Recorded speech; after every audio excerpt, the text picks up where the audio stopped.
Es mi debilidad. No fue mi debilidad.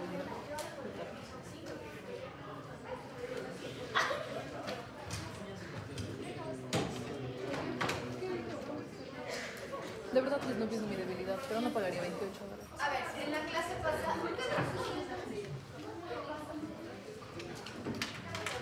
Qué extraño. Están ahí parados.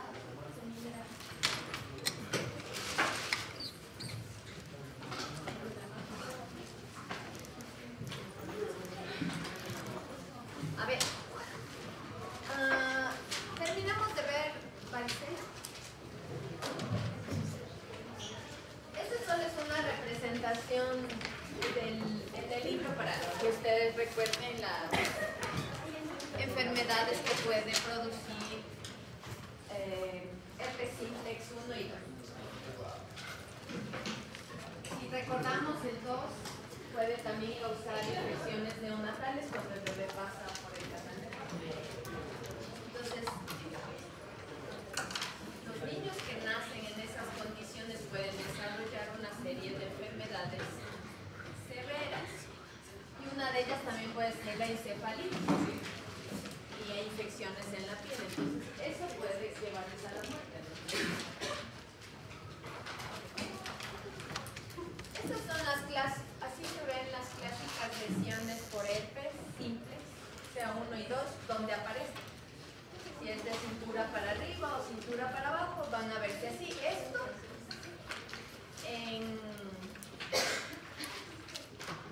los genitales luego se puede desprender la piel y ustedes ven una úlcera, por eso entra dentro del grupo de las lesiones ulcerativas transmitidas por sexualmente.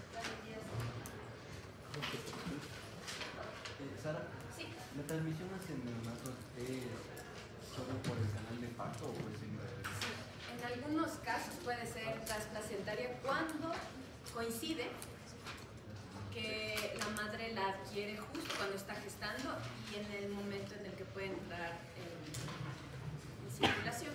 Pero lo más común es por canal vaginal. Lo que ustedes ven aquí son algunas lesiones que aparecen en el herpes labial o en la gingivoestomatitis que les había dicho.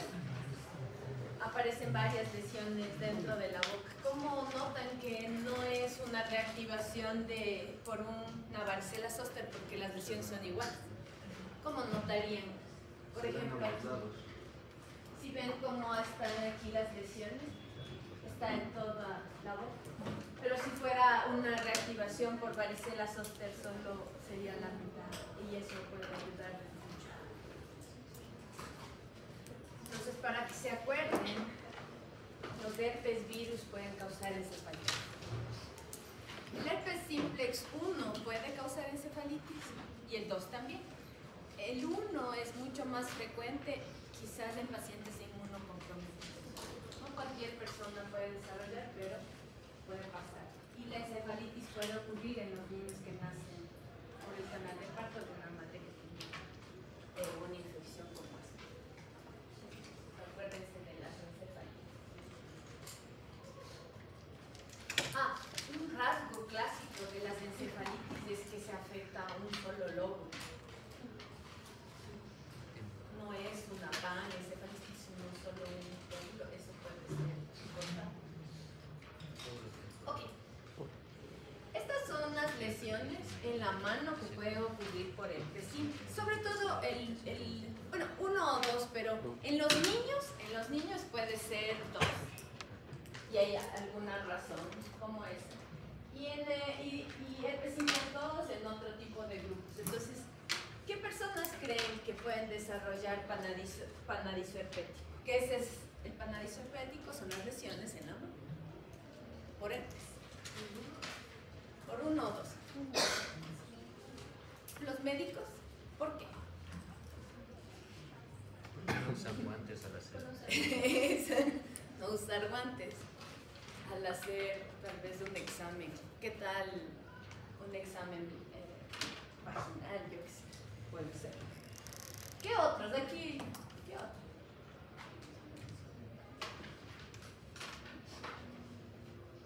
¿Dónde están los odontólogos?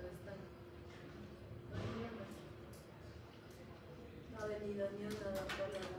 ¿O hay alguna? No, ¿verdad? No hay ni una de las tres. No están ni los odontólogos. ¿Por qué sería? Por Si no se pone guantes otra vez, ¿no es cierto? ¿Qué tal si hay un paciente con una gingivostomatitis, con un herpes labial y está justo en la boca y no está puesto guante? En esas personas puede haber empanadizo herpético, entonces. Médicos, odontólogos. En los niños. ¿Por qué le daría a un niño empanadizo? ¿Puede cerrar, por favor, Cori, la puertita? Por favor. En los niños. ¿Por qué se chupa el dedo? Porque se chupan los dedos. Si tuviera un herpes simplex con una ploma, los niños que se chupan los dedos pueden desarrollar empanadizo. ¿Ok?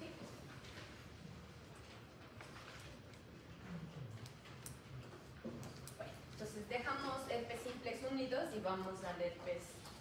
Ya revisamos la clase pasada, pero estoy repasando algunas cosas. ¿Cómo dijimos que se transmite el virus de la varicela zoster? Por vía inhalatoria, por gotitas respiratorias. Esa es la forma más común. Y eso es un problema. Porque si se transmite por vía aérea, el número de personas que se contagian es mayor que contacto directo. Entonces, herpes simplex 1 y 2 va a terminar infectando a menos personas que la varicela.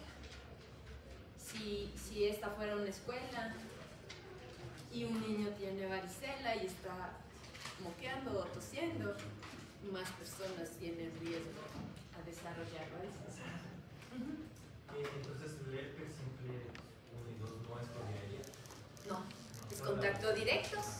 Contacto directo o contacto con secreciones. Incluso puede ser por besos o sexual. ¿No es cierto? En el caso del herpes simplex 2, que es lo más posible, necesita contacto directo. Pero obviamente debe haber secreciones, porque son virus con envoltura. Ahora, las gotitas respiratorias entran por la vía aérea, infectan la vía aérea, circula luego el virus hacia los órganos linfoideos secundarios, ganglios localizados, y luego otra vez sale al sangre. Y termina infectando a los linfocitos T, que son los responsables de irse hasta la piel. Entonces, una vez que entra por aquí y empieza el virus a replicarse y a circular en sangre, que es la fase virémica, cuando ustedes leen el libro, cuando el virus está circulando, entonces el paciente, después de eso, va a desarrollar uno de los primeros síntomas, los signos que va a ser el típico síndrome pseudogripal, que fiebre y malestar general. Eso es lo más bien. ¿Perdón? Fase bien. Ajá, después de la fase virémica y durante la fase virémica aparece esta sintomatología. Y los pacientes, aquí, en la segunda fase virémica ya es contagioso. Y no, ya es contagioso. Digamos que solo tiene fiebre o aún no presenta fiebre, ya está contagiado. Pero aparece la fiebre y luego el rash en todo el cuerpo. Ahí recién alguien puede sospechar, esto es varicela, y aislar al paciente. Pero puede ser ya tarde, o sea, sí hay que aislarlo, no digo que no, sí, para que no siga contagiando. Pero 1 o 2 días antes ya pudo haber estado contagiando y por eso también es tan fácil que se disemine. No tanto como el sarampión es peor. Por una persona infectada puede llegar hasta 18 personas de sarampión. Altamente infeccioso. Este es menos. Ok. Entonces voy a regresar aquí. Bueno, aparece el rash. Luego, las lesiones son como las vesículas que les mostré antes. Son vesículas con pus. Son pus. son fáciles de diagnosticar. Es fácil de diagnosticar la varicela porque son justos, vesículas llenas de pus, con base eritematosa. Una vez que el sistema inmunológico hace su trabajo, el virus intenta esconderse del sistema inmune. ¿Dónde se esconde? Las neuronas, sobre todo, entonces camina hacia los ganglios dorsales, sensibles. Y ahí se esconde del sistema inmunológico. El mejor lugar para esconderse son las células neuronales. Y ahí queda en latencia. Y se queda ahí. Muchas personas no desarrollan. Muchas personas no desarrollan una forma, una reactivación. ¿Qué puede reactivar la infección por el virus de la varicela zoster, Emilia? Estrés, ¿cómo que? Porque ahora todo es hasta le sale granos en la cara y les dicen los doctores.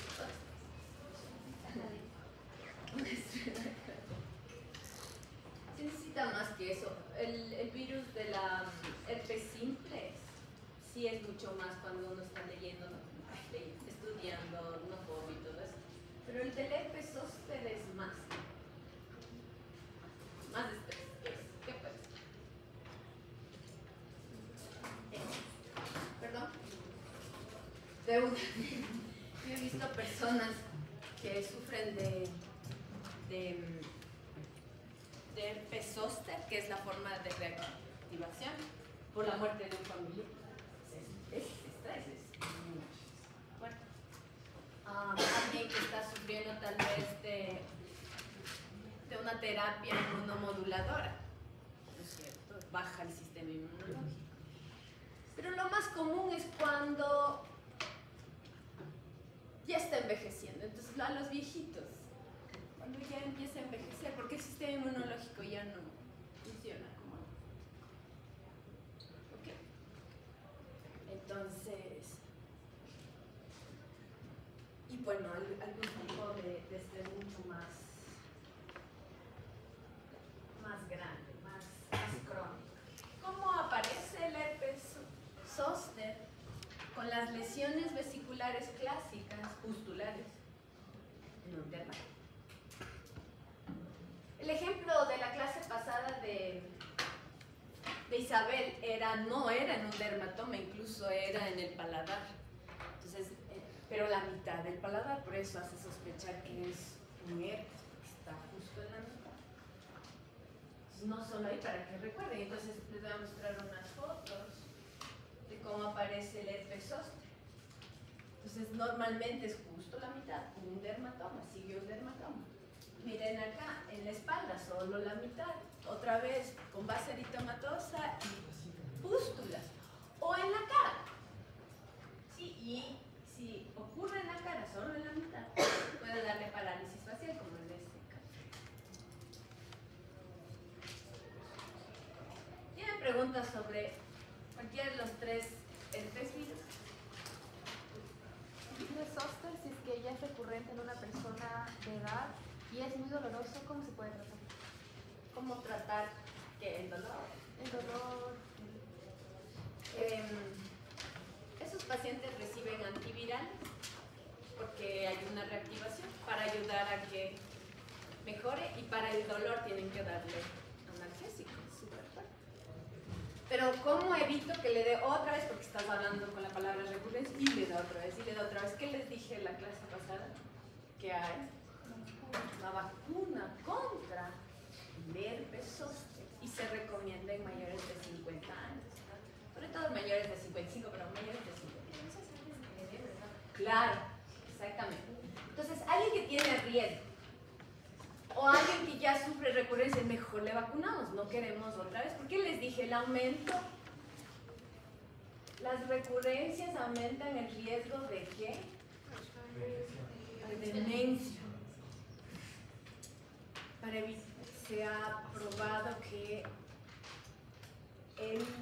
las recurrencias o el hecho de que exista una reactivación del del virus de la varicela zoster como herpes aumenta el riesgo de demencia. ¿Cómo podemos prevenir?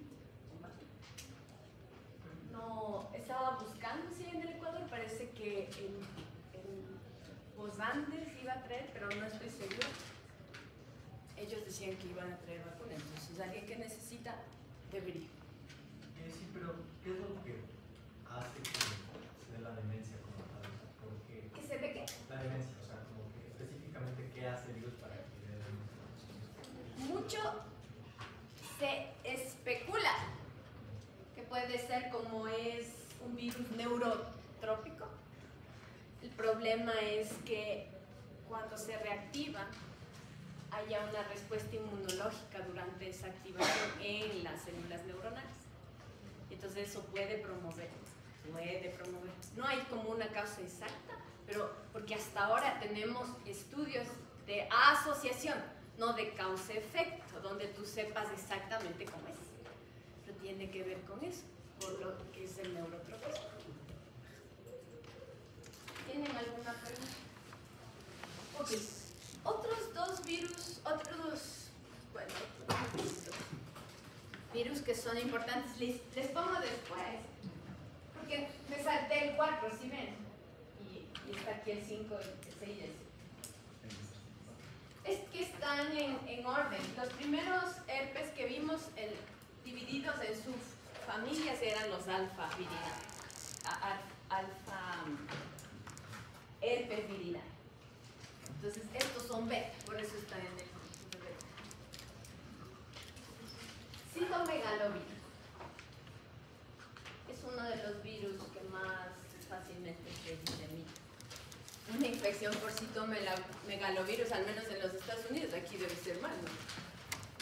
Dicen que en los niños, al menos el 30-40% de los niños ya están infectados por citomegalovirus. Y los seres humanos siguen aumentando de tamaño, en edad, y al menos alcanza hasta los 40 años como el 85% de personas infectadas.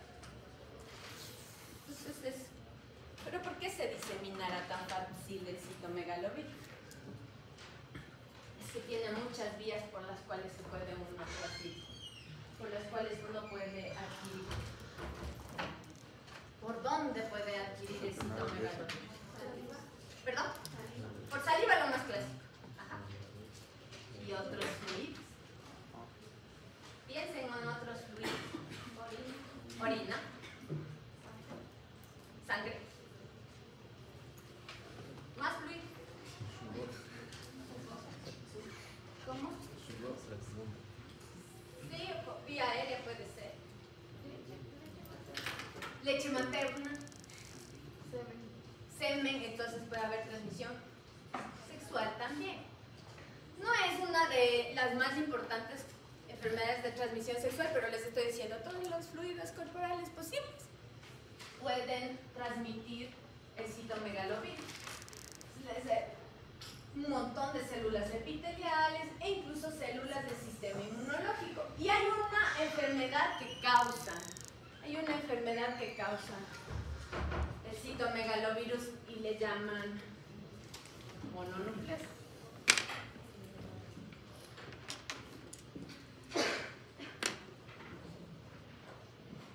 Mononucleosis. Eso también causaba el Virus de Epstein-Barr.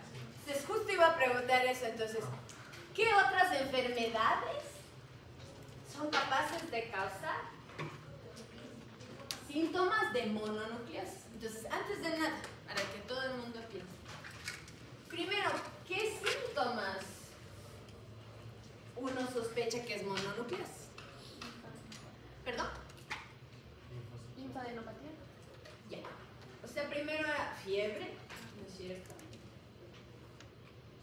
Malestar general. fatiga. Linfadenopatías.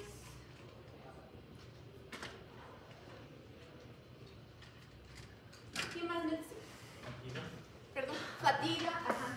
Pongámosle aquí al lado, con la fiebre junto a eso, fatiga. ¿Y falta algo?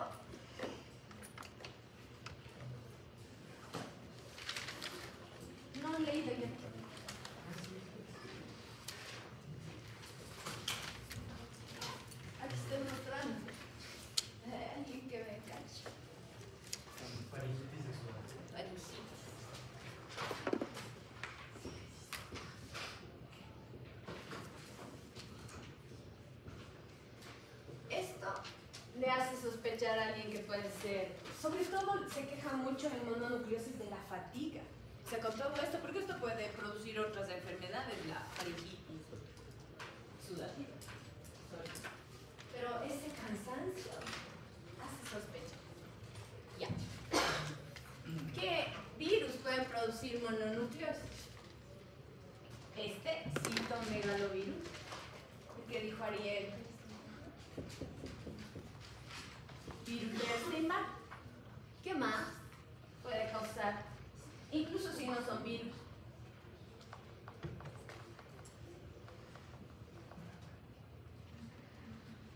Puede causar el HIV. Puede causar incluso el herpes simple 6, aunque es menos. Y un parásito, toxoplasma.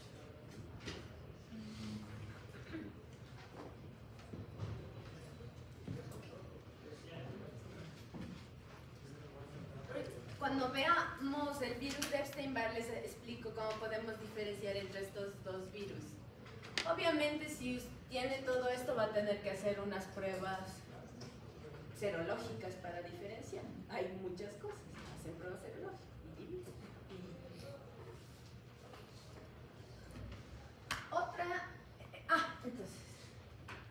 Otra enfermedad de estos está el que les digo, el virus del herpes 6. En algunos, tal vez en personas adultas, causa síntomas de mononucleosis, pero hay un rasgo clásico del virus del herpes 6 que es la roceola. Y la roceola junto al virus de la varicela. ¿Ya notaron esto? No así. Están los 5 exantemas de la infancia. 1, el virus de la varicela zoster. 2, el virus herpes 6. Y también es. ¿Qué le caracteriza a la roceola? ¿Qué le caracteriza a la roceola? Le llaman el exantema súbito. Ese es por el 6. 6 y 7. Ajá, pero es 6 sobre todo. 7 también puede producir. El exantema súbito, escuchen el nombre, súbito. Le caracteriza por fiebre alta. Es tan alta que es la primera causa de fiebre, de convulsiones febriles en los niños menores de 2 años.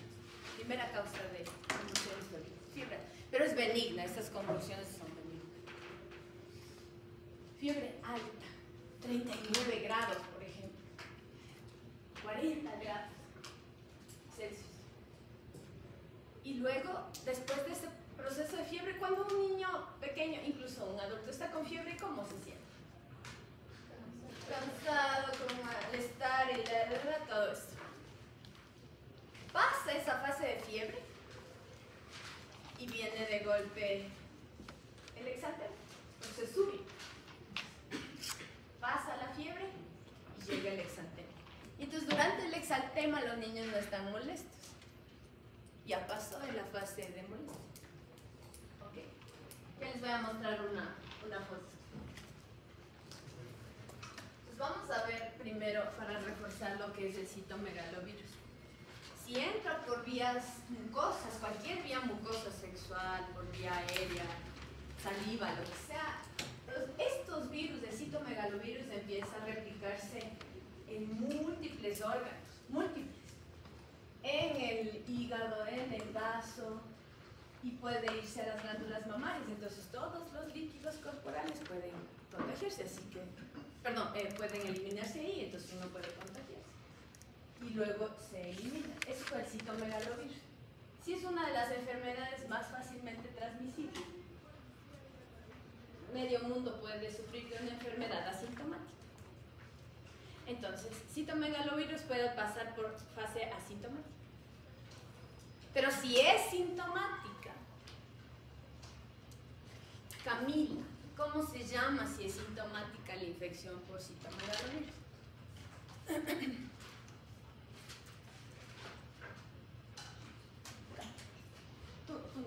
¿Tú eres Camila?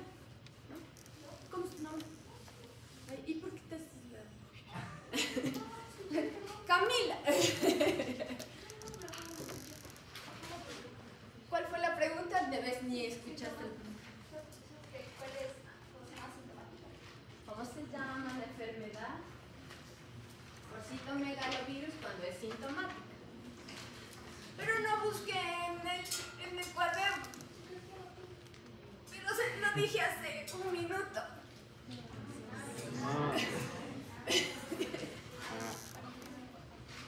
¿Han dormido?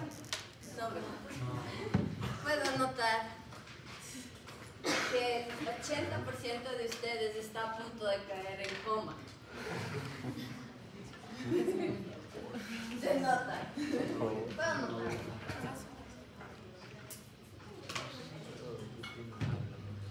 Pero no solo anoten, solo también razonen. Esta es la enfermedad sintomática. La mayoría de personas son asintomáticas. ¿Y la sintomática? Este es el nombre. No, la asintomática. Ah, no, es asintomática. No sabe. Ahora, si una madre se infecta por el citomegalovirus durante la gestación, ¿qué creen que le puede pasar a los bebés? ¿Qué órganos pueden ser infectados? El hígado, el vaso, el cerebro, la piel. Los del retículo material. Todo, ¿no es cierto? Entonces, estos niños, cerebro, estos niños tienen una enfermedad muy grave. Puede haber abortos, puede haber mortinatos, puede haber, si nace vivo, defectos congénitos muy severos. Se le llama la enfermedad de inclusión congénita, es la enfermedad por citomegalovirus. Miren este otro niño de aquí. ¿Sí ven que está marcado en su abdomen? ¿Han visto a los doctores cómo saben marcar la piel cuando están midiendo algo? ¿Sí ven lo que está marcado aquí? Ajá, ¿qué creen que está marcando? Y el vaso. Entonces, ¿qué cree que tiene ese bebé? Hepato y esplenomegalia y microcefalia, que no se nota. Los bebés nacen cabezones, ese niño no se nota mucho, nacen con microcefalia. Es una enfermedad muy grave por citomegalovirus. ¿Cómo se puede prevenir? No hay vacuna. La mamá tendría que evitar exponerse. Es medio complicado, es súper difícil. Sara, ¿cómo se llamaba la enfermedad? Ah, enfermedad de inclusión congénita.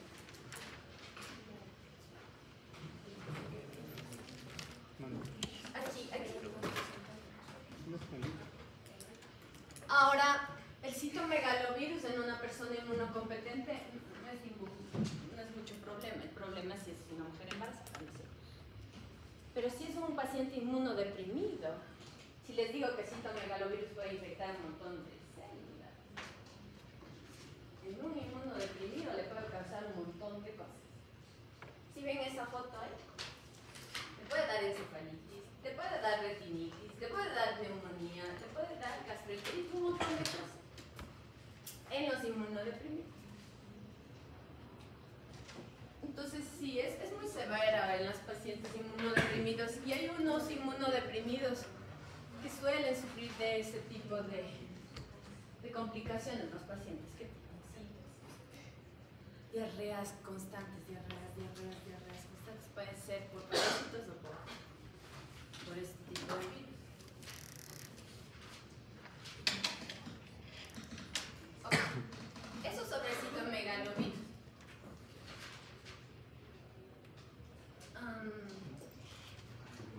Estos son la foto microscópica que uno puede notar de células infectadas por citomegalovirus.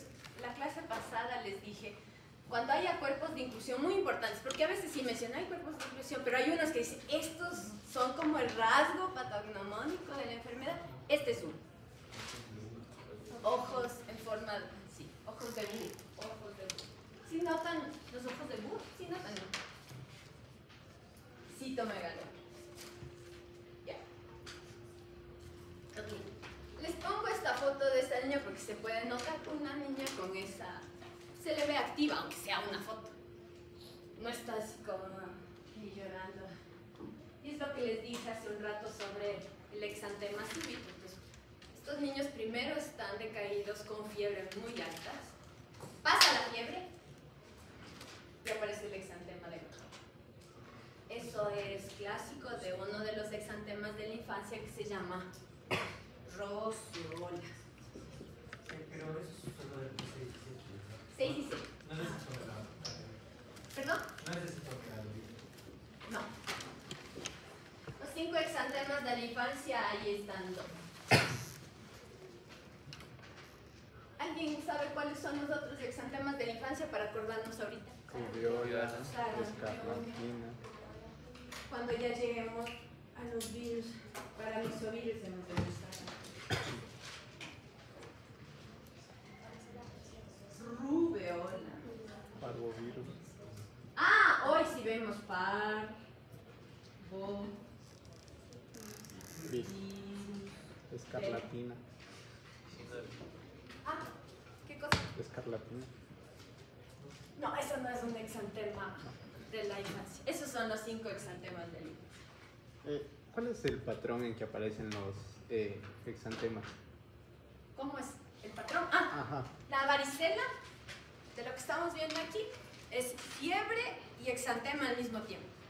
Pero, o sea, me refiero al orden en que aparecen como en el, por ejemplo, el tronco, extremidades o cómo se va expandiendo. En uno sí vamos a ver, en parvovirus tenemos un rasgo clásico. Ajá, el de la mejilla. Pero el de la roceola aparece todo, de golpecito, En todo el cuerpo. en todo el cuerpo. Hay unos que les voy a mostrar, esto aparece así. Cuando haya eso, les voy a decir. La roceola es fiebre y todo el cuerpo. La varicela, en el sarampión hay un patrón. Cuando estudiemos eso aparece en la cabecita, detrás de las orejas y luego se va extendiendo. Este es el único que tiene un patrón característico. Y les voy a recordar eso. Pero estos son más difíciles de ver con patrón de aparecimiento. ¿Sabes? Y este tiene otro rasgo que ya vamos a ver ahorita. Los cachetes. ¿Qué es parvovirus? Abofeteados. Sí. Ok. ¿Tienen preguntas?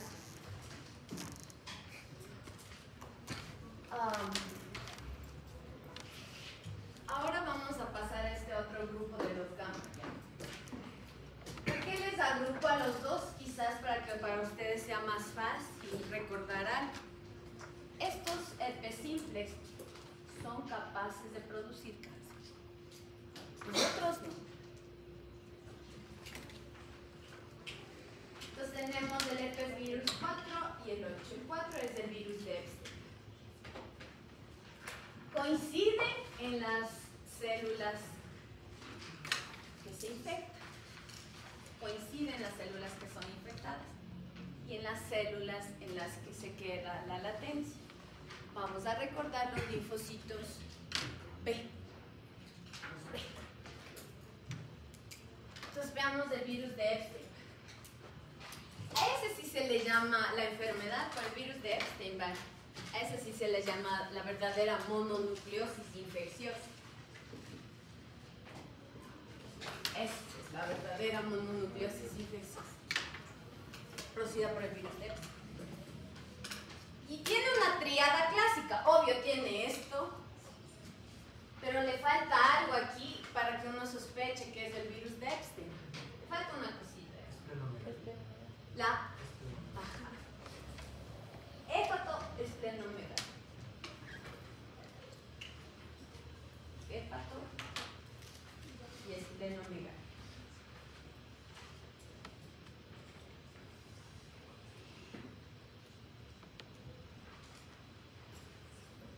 Esto quizás puede explicar explicar mucho por qué se agrandan los ganglios, por qué se agrandan un órgano linfoideo secundario como el vaso, que es un órgano linfoideo secundario. ¿Por qué la garganta? Aquí hay órganos linfoideos secundarios. ¿Sí saben cómo se llaman los órganos linfoideos secundarios de aquí? ¿Cómo?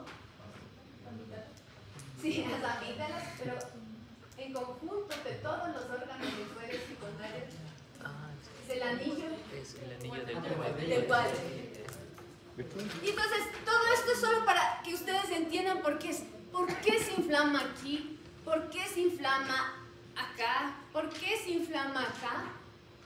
Porque los linfocitos B son activados de una forma no normal por la infección por el virus de Epstein-Barr y entonces se empiezan a replicar por montones y por eso ustedes ven hinchados o inflamados los órganos linfoideos secundarios. Pero eso es de esa triada clásica, es faringitis, ganglios linfáticos inflamados, el vaso y el hígado inflamado. Hay una explicación. Los linfocitos B son infectados y ahí se queda. Pero como el virus de Epstein-Barr se queda aquí, ¿no es cierto?, en latencia, en los órganos linfoideos secundarios en el anillo de Waldeyer, entonces, cuando hay reactivación, se está eliminando en la saliva. Y entonces, esa es la clásica forma por la que se transmite el virus de Epstein-Barr, a través de la saliva. ¿Y cómo es que se llama? La enfermedad del beso. La enfermedad del beso. Pero no solo es enfermedad del beso esto. Se puede transmitir por compartir botellas de agua, cepillo de dientes, tanto amor y el mismo cepillo de dientes. Esas cosas son personales. Ok. Una de las cosas que puede causar el virus de Epstein-Barr está asociado a cáncer de los linfocitos B. Entonces ahí tenemos los linfomas. Escuchen, linfocitos B, linfomas, cáncer, linfoma de Purkinje, de Hodgkin, carcinoma de células escamosas, un montón de cáncer. Entonces esto solo es para recordarles cómo entra, es así simple. Entra a través del epitelio mucoso, ¿no es cierto?, por la saliva, se replica dentro de los linfocitos B, dentro de ellos se queda la latencia, ¿sí? Y los linfocitos B también empiezan a eliminar virus. Si está eliminando a este nivel, va a salir por la saliva, entonces sale por la saliva y infecta a más personas. Es la enfermedad del beso. Pero los linfocitos tienen que ver algo también con los linfocitos T, que como que les atacan y por eso se da. Es que cuando los linfocitos son células presentadoras de antígenos. Entonces, cuando los linfocitos B son infectados, los linfocitos B tienen que activar a los linfocitos T, entonces empieza una expansión clonal. Y entonces por eso también ayuda a que aumente el tamaño de los órganos linfoideos secundarios. Estoy seguro de que cuando los linfocitos T, o sea, una persona que tenga linfocitos T como deficientes, es que hay más probabilidad de tener linfoma. Exactamente. Porque hay unos linfocitos T que se encargan mucho de combatir enfermedades tumorales, que son los linfocitos CD8. Entonces, cuando hay una alteración al sistema inmunológico, todo debe funcionar bien. Si algo no funciona,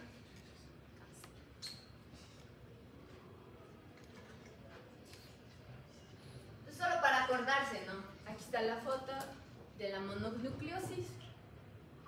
Acordaránse también hepatosplenomegalia.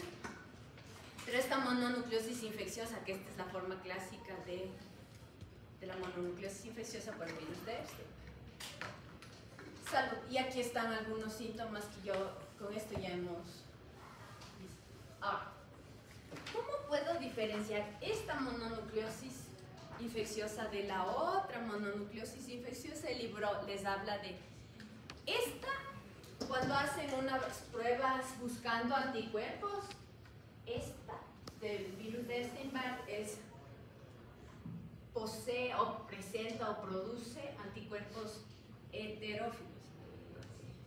¿No? Entonces, si hay anticuerpos heterófilos, o sea, si es positivo es virus de Epstein-Barr, si es negativo, si no produce, es el citomegalovirus. Pero se puede entender que por qué anticuerpos heterófilos, si son los linfocitos B, y los linfocitos B son los que producen anticuerpos. ¿Y qué significa heterófilos? Que están produciéndose sin especificidad a lo que sea. Eso no es normal. Entonces, heterófilos positivo, virus de Epstein-Barr, heterófilos negativo, citomegalovirus. ¿Podría ayudarles en alguna pregunta extra? Y así es como se ven los linfocitos atípicos que dice el libro. ¿Por qué son atípicos? Porque están deformes. Eso nada. Si ven cómo está la membrana deforme, hay como unas vacuolas dentro, suele aparecer en las enfermedades de mononucleosis infecciosa, estos linfocitos atípicos.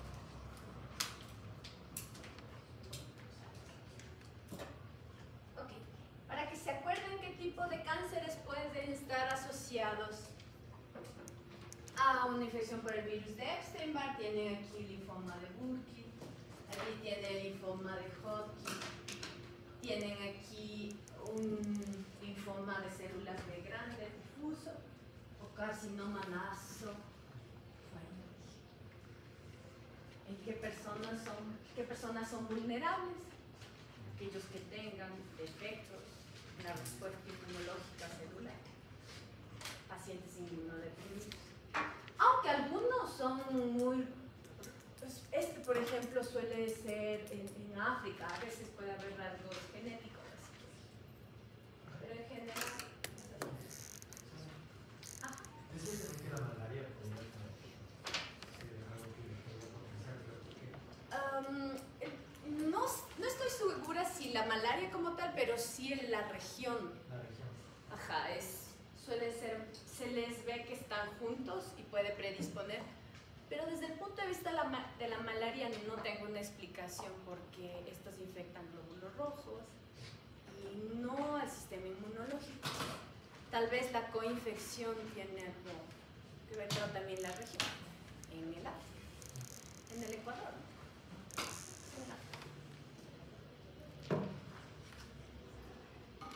Ok, el último enfermedad con cáncer que no es tan complicada es el virus de herpes tipo 8 que causa el sarcoma de Kaposi.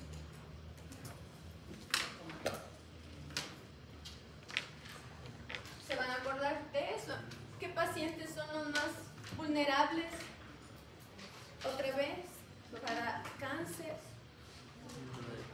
inmunodeprimidos. Y hay un grupo en particular que son los pacientes que tienen SIDA.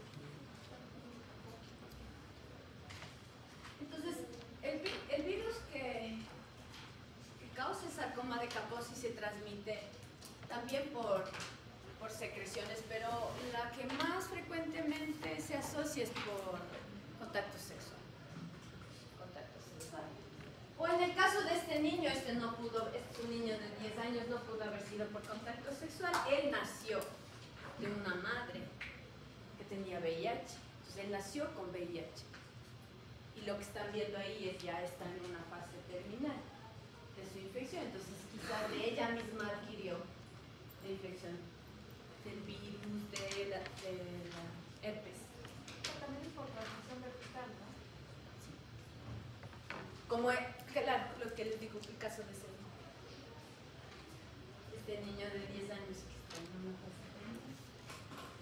Felizmente ahora ya hay menos casos de niños que nacen de mujeres son VIH positivas las madres y niños que nacen VIH negativos gracias a una buena diagnóstico y tratamiento oportuno. Pero en ese caso no. Ok, ¿tienen preguntas sobre herpes? ¿No? Yo sí tengo. Para ustedes. Yo hice esa ayuda a memoria, es para ustedes, no para mí, ¿no es cierto? Las estoy. Espero que se acuerde, espero que sea más fácil.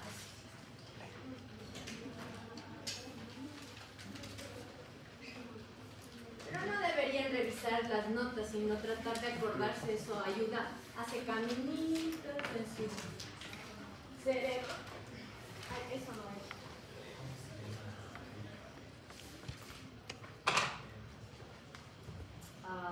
Santiago, ¿puedes tú decir qué características tienen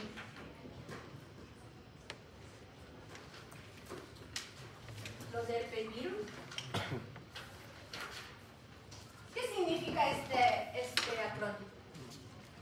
Es para ayudarles a decirme todas las características. ¿Sí estuviste la clase pasada? Sí, puede ser que tiene... ¿Qué significa la G?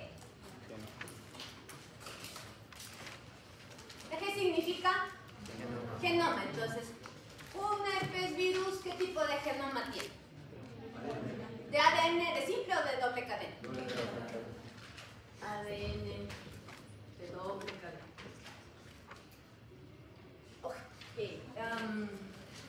Daki, no estuviste la clase pasada, pero debían haber venido a estudiar. ¿La E qué significa? Que te ayude. Envoltura. Envoltura. ¿Es con envoltura o sin envoltura los virus herpes? Con envoltura. ¿Y la nucleocápside tú mismo? ¿Cómo es? ¿Perdón? Igual con envoltura.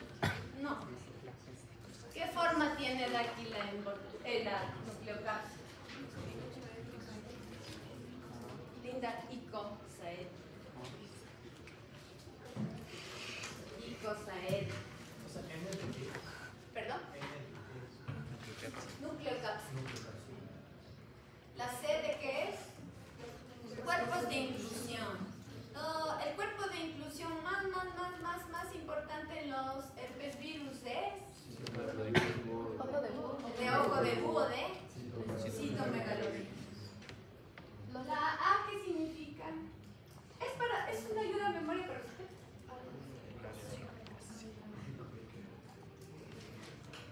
se acuerda. El área de ¿Ah? área de replicación.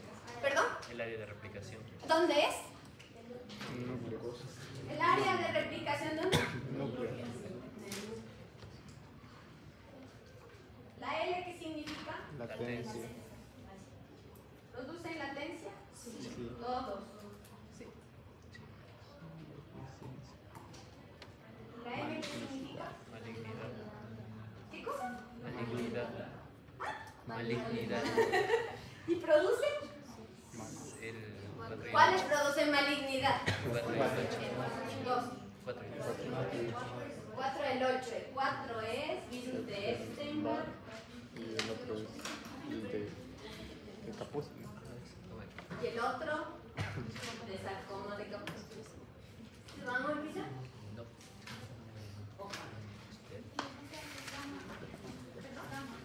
Los gamas. ¿Y qué células, en qué células producían latencia, Derek? Esos últimos dos que hablamos, el virus de Epstein-Barr y de sarcoma, ¿dónde producía latencia? ¿En los linfocitos qué? T. ¿Se van a olvidar? ¿En qué y los linfocitos T eran latencia de qué virus? De los beta. ¿Qué era? Citomegalovirus. 6 y 7.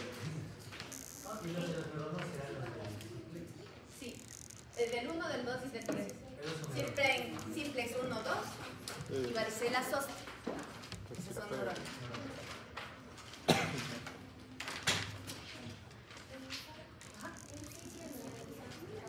Yo solo con la felicidad. No importa porque ni siquiera hay tratamiento porque elimina la enfermedad. En eso no hay problema. Yo no les muestro, ni les evalúo en esas diferencias. ¿Cuál es la vía de transmisión del virus de la varicela zoster? Gotitas aéreas. ¿Cómo se llama la enfermedad por reactivación? Herpes zoster. Sara, perdón. Sí. La latencia en el herpes 6, 7 y el citomegalovirus libera. Sí. ¿En cuál ¿Cuál dijimos? Ahorita acaban de decir alemán. Los linfocitos T. Y el citomegalovirus en los monocitos también.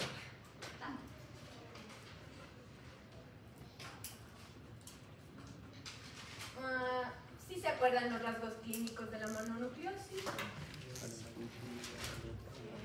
Fiebre, fatiga, ganglios linfáticos inflamados, faringitis.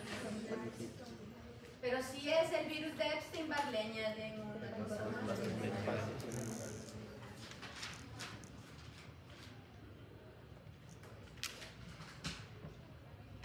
Ya, esto ya respondí. Y esto vieron recién que pacientes son más susceptibles de sufrir una infección severa por el virus de sarcoma de Kaposi. Y los pacientes con SIDA. Okay. ¿Alguien tiene alguna pregunta antes de pasar?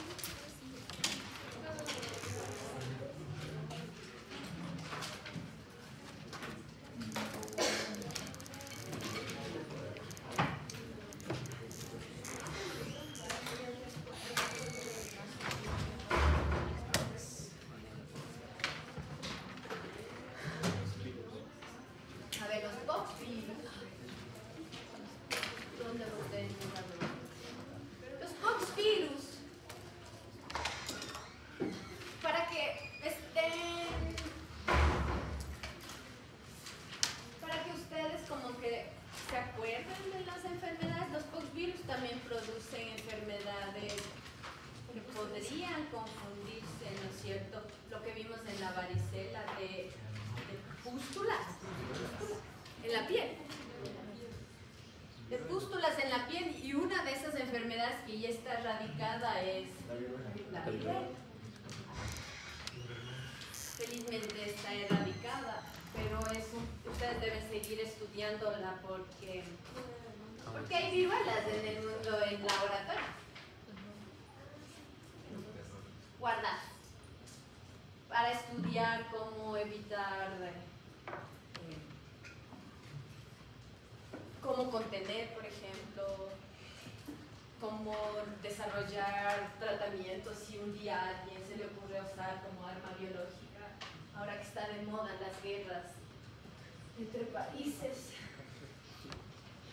Pero un rasgo particular de los poxvirus, basado en esto, usemos esto ya. Los poxvirus, ¿qué tipo de genoma tienen?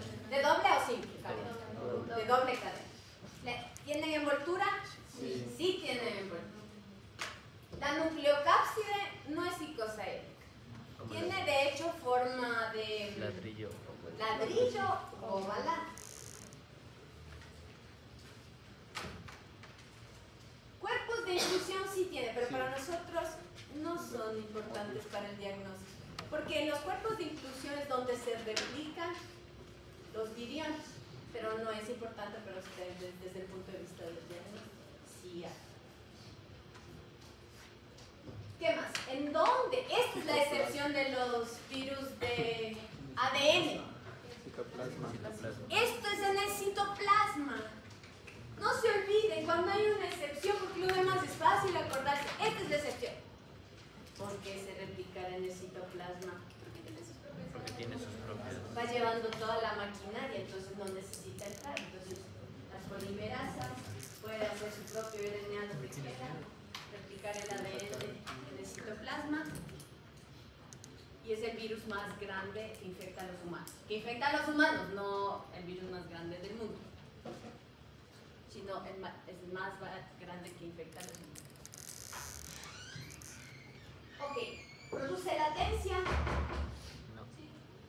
No, estos no producen latencia.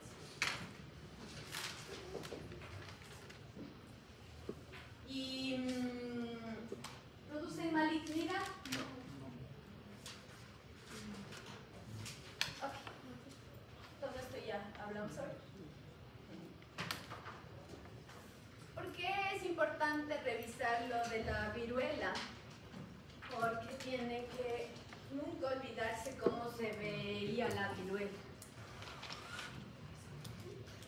Esas pústulas en la piel más graves, más grandes de lo que uno podía ver en la varicela. ¿Sí? ¿Por qué es importante que recuerden esto? Porque al menos muchas personas, eran el 30 o 40% de quienes que una infección podían morir. Entonces es muy mortal. Pero ¿qué pasaba dentro del cuerpo? Lo que no ven. ¿Qué está pasando afuera? Es que ese mismo tipo de lesiones estaba ocurriendo dentro de los tejidos, en el hígado, en el vaso, en los pulmones. Entonces se producían como hemorragias internas y eso promovía la muerte de los pacientes. ¿Cómo se transmite la viruela? Por contacto con la Por vía aérea. Por vía inhalatoria. Que puede ser gotitas respiratorias o por inhalación de las, sí, que se produzcan como aerosoles entre las costas. Sí. Todo eso puede pasar. Esto fue erradicado en 1980 gracias a que el reservorio es humano, entonces eso fue bueno. Se pudo como los determinantes antigénicos de los poxvirus son parecidos, entonces utilizando otro poxvirus menos severo para los humanos se pudo desarrollar la vacuna, que era el de la variola, es un virus que infecta a las vacas. Entonces, esto es uno de los más grandes descubrimientos desde el punto de vista inmunológico. Utilizar el virus de la variola, inocular en la piel de un paciente y luego exponerle a ese paciente a la viruela y que no se muera. Esto fue una cosa muy interesante. No les cuento esta historia porque eso deberían contarles en inmunología. Y quien está detrás de eso es Edward Jenner, el padre de la inmunología, solo por si acaso ya.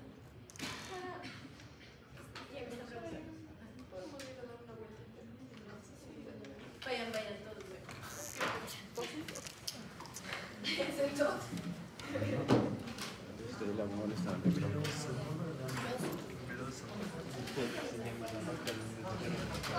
Ah, cierto. Pero no 5 minutos. Vayan a darse una vuelta así alrededor de esto, toman agua y regresan.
peleando bien haciendo todo.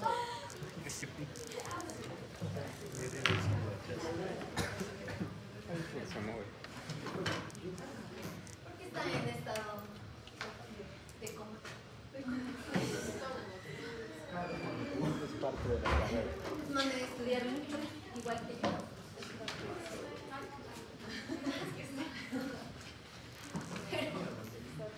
Pero no es mi culpa ya. Esa es la malla. ¿Se dan cuenta? ¿Qué otra materia?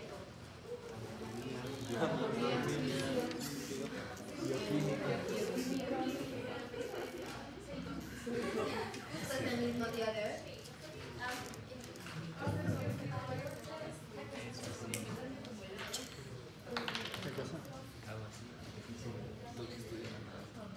Yo creo que deben aprender a gestionar mejor su tiempo. La forma de gestionar mejor su tiempo es tomar notas en clases de forma activa, porque eso les ahorra mucho de tiempo. Si no me toman notas y luego cuando toca el examen vuelven a escuchar la grabación completa, es un problema, porque ya han perdido una hora y media. Y tienen que utilizar ayudas mnemotécnicas o cantar o lo que sea. Sí. ¿Cómo se acuerdan de los planetas? Cantando. Sí, el orden.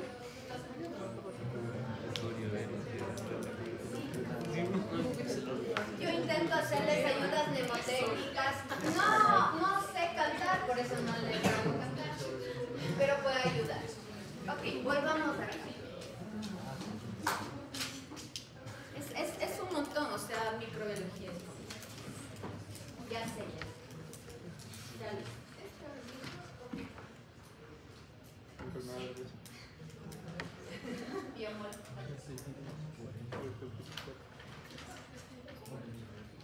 No sé, es que creo que dentro pueden recordar, porque siempre les estoy haciendo recordar cosas de antes. Por eso no recuerdo. Ok, vuelvan a mí. Vamos a ver Poxvirus. Este Poxvirus, como les digo, no es, por ahora, no es muy importante el virus de la viruela, pero deben recordar este tipo de cosas para que entiendan. El virus entra por vía aérea, ¿no es cierto? Parecido a lo de la varicela. Se replica en la vía respiratoria y luego en los linfáticos y luego se disemina. El problema está, yo les dije, que las lesiones que ven en la piel, el mismo tipo de lesiones hemorrágicas aparecen dentro del cuerpo. En otros órganos, en el vaso, en el hígado, en la médula ósea, en otros órganos. Y por eso suele causar mucha mortalidad, hasta 40% de los pacientes. Pero un poxvirus que esto causó revuelo. En el 2022 cuando salían las noticias, ¿se acuerdan? En las noticias de la viruela del mono. ¿Estaban ya en la U? Sí. ¿Sí estaban ya en la U? Primero. El último año de colegio, pero les impresionaba la noticia de la viruela del mono. No les impresionaba. En el colegio que les va a impresionar. En 2024 estamos aquí, o 2025, 2024. 2022. Los primeros casos de viruela del mono. 2022, primeros casos de viruela del mono en el mundo. Pero algo llamaba la atención. La viruela del mono estaba circunscrito a África porque es una zoonosis, ¿sí? Y en África causaba un montón de enfermedad severa, pero cuando empieza a diseminarse en el mundo, este virus pasaba desapercibido. Y cuando pasan desapercibidos, se pueden transmitir fácil y seguir transmitiendo porque no los puedo detectar, les aíslo y evito. Entonces este es el Mpox, acordaránse, ¿ya? Sí. A través de mucosas, se van a acordar mucosas o epitelio respiratorio, pero mucosas. Porque con el pasar del tiempo en África se se notaba que era contacto con algún animal. Eso era lo más frecuente, pero resulta que en los noticieros se empieza a ver una serie de eventos que se empiezan a identificar con mpox, con la viruela del mono, que era por transmisión sexual, y eso empieza a levantar más las alarmas y empieza a asustar a un montón de gente. ¿Okay?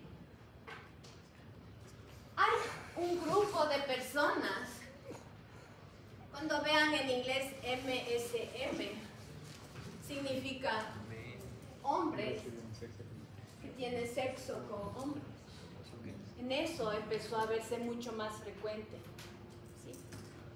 Pero ¿por qué pasaba desapercibido? Es que tienden a aparecer esas vesículas que vimos de las viruelas, así la pústula, las pústulas, en los hombres que tienen sexo con hombres, en el área alrededor de la piel perianal, ¿no es cierto?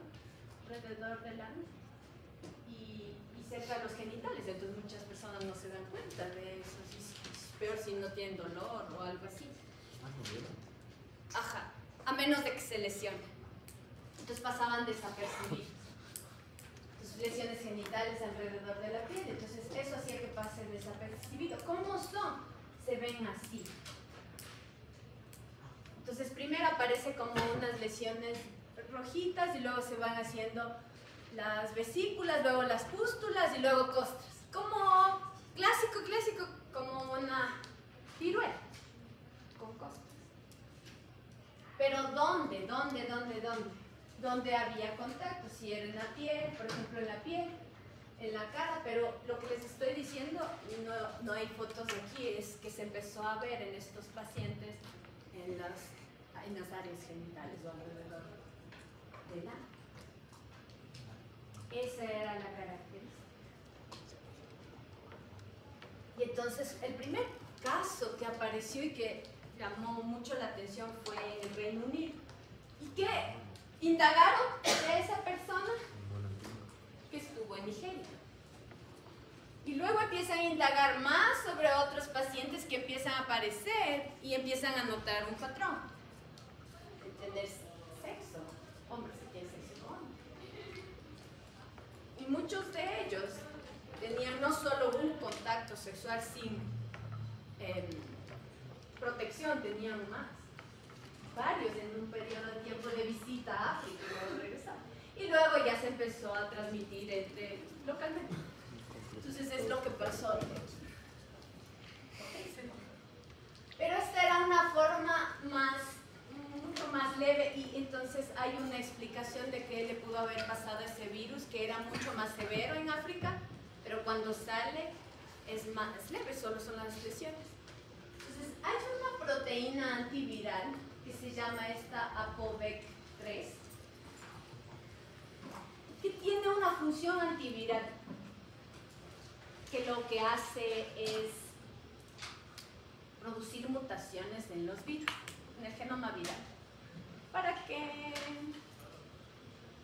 esas mutaciones hagan virus defectuosos. ¿En qué personas está aumentado esto normalmente en los pacientes con VIH? Porque el cuerpo está intentando hacer algo con ese virus y no es exitoso, pero está aumentado. Entonces notaron algunos científicos que esta proteína antiviral favoreció las mutaciones en este virus, en mpox, y ahora se hizo más, o sea, menos virulento, por eso pasaba desapercibido. Ese es el término que ponen aquí, transmisión críptica, es que pasaba desapercibido, la transmisión. Es una adaptación evolutiva que tuvo gracias a eso. Entonces quizás los pacientes en África que tenían VIH sufrieron una infección por el poxvirus y ahí un poxvirus sufrió esta modificación y luego empezó a transmitirse entre personas. Entonces, esta es la clásica lesión, estas son las clásicas lesiones del virus que causa la viruela del mono.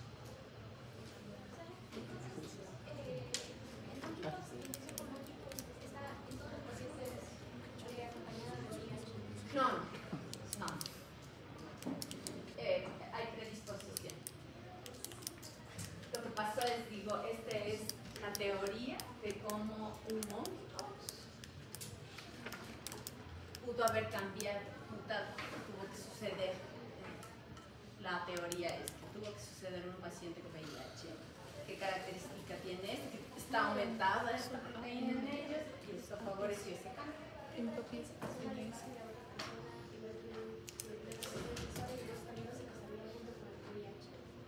Sí, obviamente, pero no en todos. No todo paciente, y eso no significa que eso sea bueno, no toda persona que tiene VIH transmite a cada individuo que tiene VIH. Aumenta el riesgo, sí, sin protección. Cuando veamos VIH, les voy a explicar qué tiene que ver con el epitelio y por la vía. Sara, una pregunta. ¿Puede...? Ah, y también tiene que ver, perdón, voy a terminar, si ese paciente con VIH tiene o no tratamiento antiviral. Si tiene suficiente tratamiento antiviral, puede tener una vida sexual. Esa parte de ahí de las proteínas es que le mutó para que pase más desapercibido. O sea, no lo hizo con mala intención, sino ocurrió. Sí, esta proteína que está aquí, que en nosotros nos ayuda, funciona como un antiviral, porque produce mutaciones. Generó también una mutación benéfica, ¿no es cierto?, efectiva en el box, y entonces le bajó la virulencia, y entonces las lesiones solo son puntuales en ciertos sitios. No son tan graves como ocurre cuando es una zoonosis de animal a humano.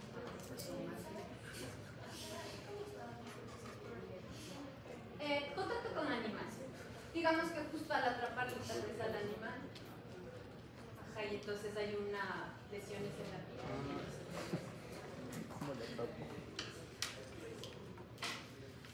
Otra enfermedad que contacta con animales es esta, del virus ORF, del ORF.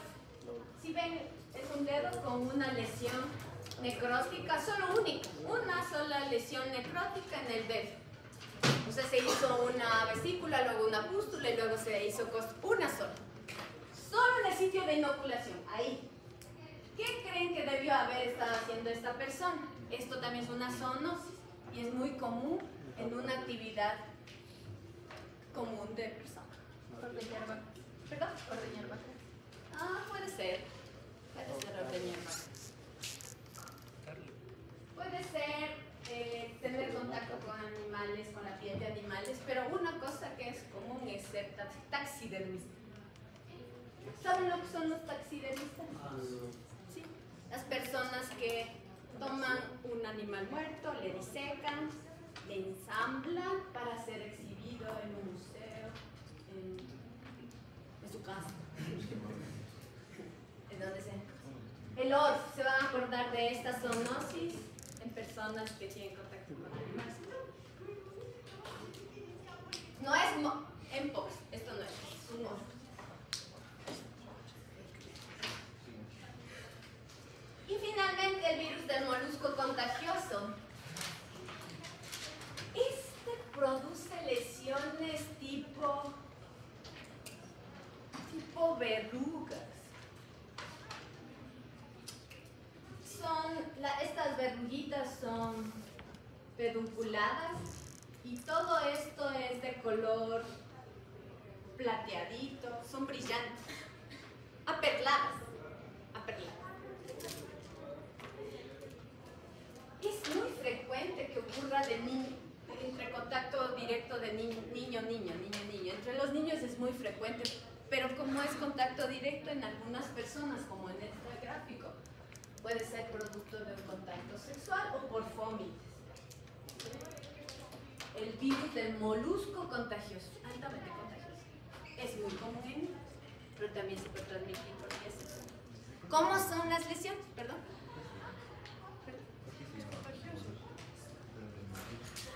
Por la forma. Es la forma. Es la forma. Es por la forma y como tiene. Parecía un molusco, estaba ahí. Y entonces es frecuente en este tipo de personas. ¿Tienen preguntas con los poxvirus? ¿Preguntas con los poxvirus?